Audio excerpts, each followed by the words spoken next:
23 जनवरी शुक्रवार बसंत पंचमी पर मां लक्ष्मी का ऐसा विशेष योग बन रहा है जो पढ़ाई, करियर और धन से जुड़ी परेशानियों को खत्म कर सकता है।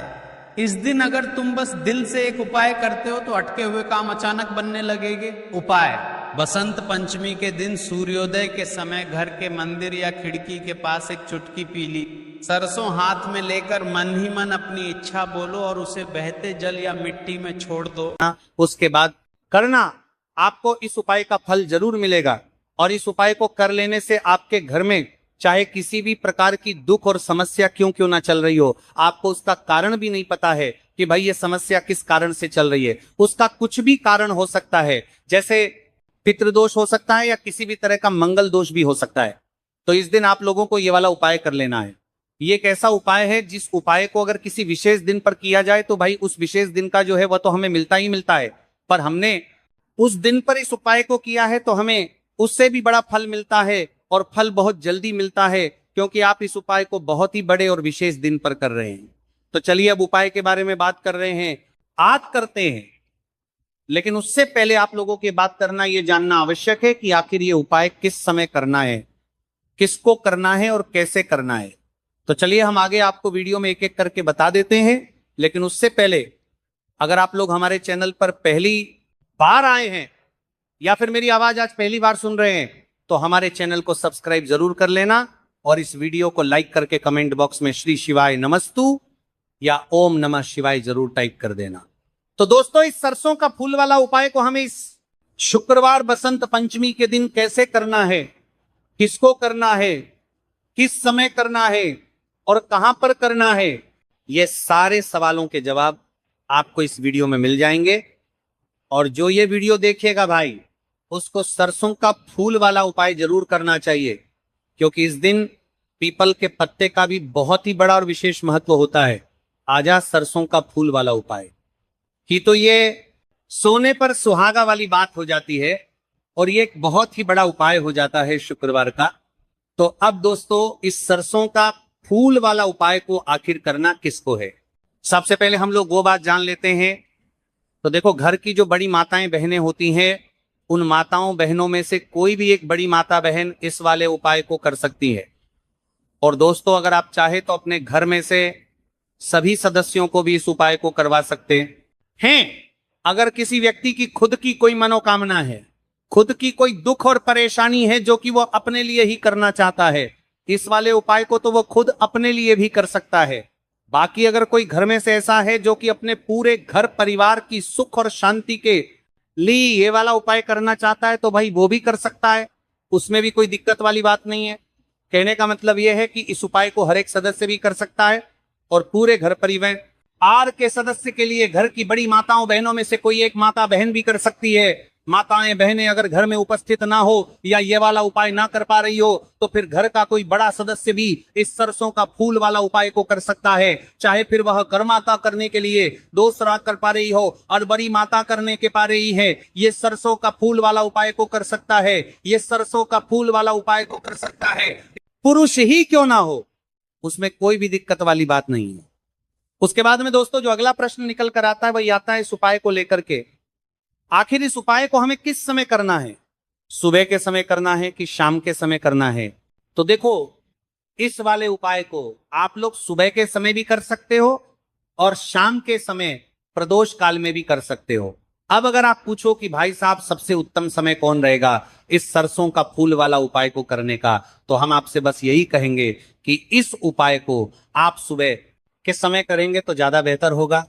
बाकी अगर प्रदोष काल शाम के समय भी करेंगे तो भी अच्छा होगा, उसमें कोई भी दिक्कत वाली बात नहीं है। तो अब दोस्तों, जो अगली सबसे बड़ी और महत्वपूर्ण बात आती है वो यह आती है कि सुबह अगर हम उपाय को करेंगे तो हमें कितने बजे से लेकर कितने बजे तक के बीच में करना है, और शाम के समय प्रदोष काल में करेंगे तो हमें कितने बजे से लेकर कितने बजे के बीच में करना है। तो देखो, सुबह जितनी जल्दी हो सके आप उपाय को करने की कोशिश करना। बाकी अगर किसी कारणवश लेट भी हो जाओ, थोड़ी देर भी हो आए, तो 10 या 11:00 बजे तक भी आप उपाय कर लेना पर 12:00 बजे से ज्यादा देरी ना हो, ठीक है, इस बात का ध्यान रखना। उसके बाद में दोस्तों, अगर शाम के समय प्रदोष काल की बात करें, प्रदोष काल का जो समय है होता है वह शाम के 6:00 से शुरू हो जाता है। मतलब शाम के 6:00 से लेकर 7:00 के बीच का जो समय होता है यह समय प्रदोष काल का समय होता है। तो आप इस उपाय को 7 या 8:00 के बीच में भी कर सकते हैं।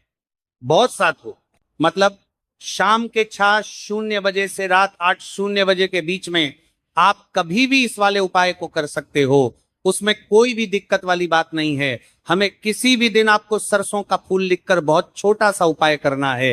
ऐसा समझ लीजिए जितने भी आपके शत्रु की जबान के पत्ते पर वरियोर हैं, जो भी आपके विरोधी हैं, दुश्मन है जो आपको हर तरफ से परेशान कर रहे हैं, अब उन शत्रुओं की अकड़ निकलेगी। शत्रु का किया कराया भी तुरंत हट जाएगा जब शुक्रवार में आप इस छोटे से उपाय को करेंगे। तो देखिए आज की वीडियो विशेषकर उन लोगों के लिए ही है जो अपने जीवन में शत्रुओं से और दुश्मन से बहुत ज्यादा परेशान हो चुके हैं। देखिए जगत जननी मां जगदम्बा का हम शुक्रवार में पूजन करते हैं और उनसे जुड़े हुए उपाय करते हैं। साथ ही साथ आपको बता दें कि शुक्रवार में संकट मोचन हनुमान जी का पूजन करने से और उनसे जुड़े हुए कुछ उपाय करने से जीवन के बड़े से बड़े कष्ट भी क्षण भर में दूर हो जाते हैं। तब बहुत कम समय में आपके शत्रु और आपके विरोधी आपके जीवन से दूर हो जाएंगे। आपके दुश्मन लाख कोशिश करने के बाद भी आपका बाल भी बांका नहीं कर पाएंगे।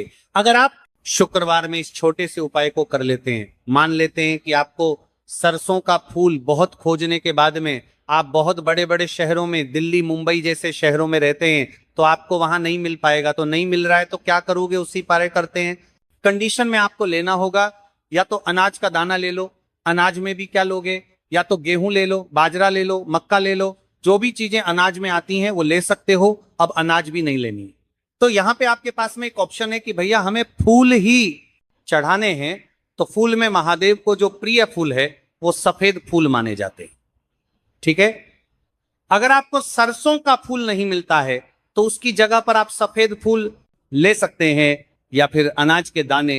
लेकिन शर्त यह है कि आपको सबसे पहले सरसों के फूल को खोजना पड़ेगा। इस चीज का ध्यान रखेंगे। ठीक है, ये बात समझे आप। अब ये बात करते हैं कि भैया एक बात बताओ कि जो सरसों का फूल होगा क्या हमें उसे गुच्छे में चढ़ाना चाहिए या एक एक करके तोड़ करके देखो। ये जो आपको स्क्रीन पर दिख रहा है ना, ये पूरा एक गुच्छा होता है। जब आप इस गुच्छे को तोड़ोगे ना तो वो एक सरसों का फूल काउंट होगा, गिना जाएगा, है ना। सिर्फ यही गिन लेने से एक सरसों का फूल नहीं हो जाएगा। आपको पूरा एक गुच्छा जब लोगे तो ये एक सरसों का फूल गिना जाएगा। इस चीज का ध्यान रखेंगे। ठीक है, अब बात यह आती है कि उपाय भैया कैसे करेंगे, ये चीज तो आप समझा दो। चलो अब बात कर लेते हैं उपाय की। कि मान लेते हैं कि आपका कोई बच्चा है या फिर आपके हस्बैंड हैं, आपकी वाइफ है, कोई भी घर का इंसान है जो जिसका मन पढ़ाई वगैरह में लगता, या फिर बहुत क्रोध, बहुत ज्यादा गुस्सा है। ठीक है, उस कंडीशन में जिस इंसान का पढ़ाई में मन नहीं लगता या फिर जिसे क्रोध बहुत आता है, गलत संगति में है, उसके हाथों से 31 सरसों के फूल, अगर सरसों के फूल नहीं मिलते हैं तो 31 सफेद फूल, अगर सफेद फूल भी नहीं मिलता है तो 31 अनाज के दाने को लेंगे और लेकर के पहुंच जाएंगे कहां पे, महादेव के शिवलिंग के पास में। सबसे प्यारी बात पता है इन सभी उपायों को क्या है कि कोई भी उपाय आप अपने घर पे कर सकते हैं। ठीक है, फेस रखना होगा उत्तर दिशा यानी कि नॉर्थ डायरेक्शन। सबसे पहला काम, एक लोटा जल महादेव के शिवलिंग के ऊपर श्री शिवाय नमस्तुभ्यम का ध्यान करके समर्पित करेंगे। अब आपके पास में चाहे तो 31 सफेद फूल हो, 31 सरसों के फूल हो या फिर 31 अनाज के दाने हो, इनमें से कुछ भी है, उनको आपको एक एक करके चढ़ाना है। 108 लिया हो या फिर 31 लिया हो, 51 लिया हो, ऐसे ही नहीं, पूरा एक साथ समर्पित करेंगे। नहीं, आपको एक एक करके उन गुच्छ को महादेव के शिवलिंग के ऊपर अवधुतेरे के नाम से पंचमी तिथि पे, बसंत पंचमी के दिन आप इस उपाय को करके देख लीजिए। आपके घर का जो इंसान पढ़ाई नहीं करता है अपने आप पढ़ने बैठेगा, और अगर उसको कोई गुस्सा है, क्रोध है, तो उसका गुस्सा भी धीरे धीरे करके शांत जरूर होगा। ठीक है, तो यहाँ पे हम लोगों ने अपने बच्चों के लिए या फिर क्रोध के लिए पहले उपाय की बात की जो कि 31 फूल से करने थे।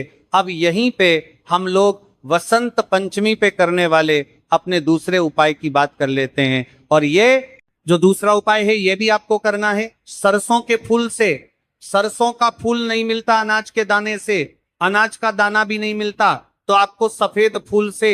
अब कहोगे भैया इतने हम करेंगे तो उपाय के फायदे क्या होंगे? इस उपाय का फायदा है कि अगर आपका कोई भी काम अटका हुआ है, अटका हुआ मतलब कि जैसे आप कभी किसी काम के लिए जा रहे हो, वो आपका काम नहीं हो रहा, बहुत व्रत कर रहे हो, बहुत उपाय कर रहे हो, इच्छा नहीं पूरी हो रही है, घर में हमेशा लोग बीमार पड़े रहते हैं, तो आपको क्या करना है? लेना होगा 108 सरसों का फूल। पहले खोज लेना, किसी को पैसे देने पड़ जाए 2050 दे देना, लेकिन कहीं से भी 108 सरसों के फूल पहले खोजना, खूब नहीं मिलेगा तब जाकर के 108 अनाज के दाने और या फिर 108 सफेद पुष्प, ठीक है, ये लेंगे। और साथ ही साथ आपको क्या करना होगा? एक तांबे के लोटे में जल भरना है। जिस इंसान की इच्छा पूरी नहीं हो रही है, जो इंसान बहुत ज्यादा परेशान है बीमारी को लेकर, धन को लेकर, उस इंसान का नाम और गोत्र बोल करके सबसे पहले 1 लोटा जल महादेव के शिवलिंग के ऊपर श्री शिवाय नमस्तुभ्यं का ध्यान करके समर्पित करेंगे। जल को चढ़ाने के बाद में जो भी आपके पास में 108 है सरसों का फूल, सफेद फूल, अनाज के दाने, उसे भी एक एक करके महादेव के शिवलिंग के ऊपर अवधूत शवर, महादेव, फिर से बोल रहा हूं, अवधूत शवर महादेव के नाम से समर्पित कर देना। यकीन मानिए, करके देख लीजिएगा, इस उपाय को आपके घर की जो भी प्रॉब्लम्स होगी वो सॉल्व होगी। अब यहां पे एक थोड़ी सी बात आपको समझने वाली है।